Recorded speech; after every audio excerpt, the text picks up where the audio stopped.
ఇప్పుడు ఈ వీడియో పరంగా మీతో నేను మాట్లాడేది ఏంటంటే, నేనైతే ఒక 15 కిలోమీటర్ల నుంచి ఇక్కడికి ఆరాధనకు వస్తాను.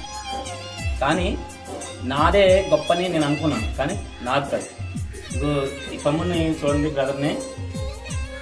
ఇప్పటికీ తన పనులు తాను చేసుకుంటాడు, కానీ చూడడానికి కొంచెం అంగవికలంగా ఉంటాడు.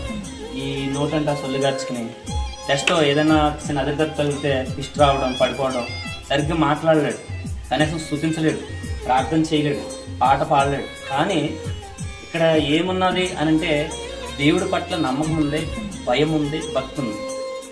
అతను తన ఇంటికాడ కూర్చోవచ్చు, లేదా ఆగపెట్టానంగా తిరగవచ్చు. కానీ దేవుడి మందిరానికి ఎలా వస్తాడంటే క్రమంగా వస్తాడు.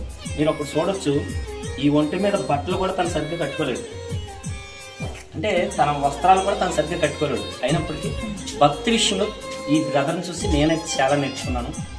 అని ఏం చెప్తానంటే, ఏమీ సవ్యంగా లేని అంగవైకల్యంగా ఉన్న ఈ బ్రదరే దేవునికి అంత లోబడి ఉంటే, మన ఒంటి మీద బట్టలకి మనం చాలా ప్రాముఖ్యత ఇస్తాం, చాలా మనం కొన్ని సోకులు చేస్తాం, దేవుడి మందిరం రావడానికి కొన్ని ఎంచుకుంటాం, ఏర్పాటు చేసుకుంటాం.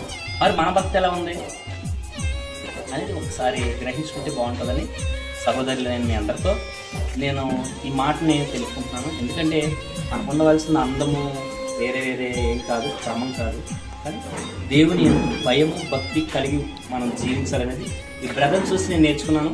మీరు కూడా నేర్చుకుంటారని చెప్పేసి నేను మీ అందరికీ మాట్లాడుతాను. కొద్ది మాటలు దేవుడు దీవించింది.